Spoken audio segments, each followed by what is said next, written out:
এটা হচ্ছে আমাদের ছেলে মেয়েদের জন্য প্রেমনগর। জায়গাটা কত সুন্দর, সাদা আবার শৌচালয়। এটা আমাদের শ্যামপুরের মধ্যেই আছে, তা আবার এত সুন্দর জায়গা, ফটো ভিডিও।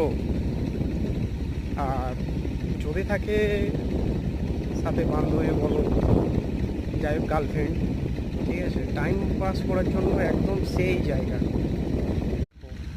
এই হচ্ছে আমাদের শ্যামপুরের মধ্যে একটা সুন্দর একটা জায়গা, এত গাছের ছায়ার মধ্যে ছোট্ট মতো একটা দোকান, দারুণ দারুণ।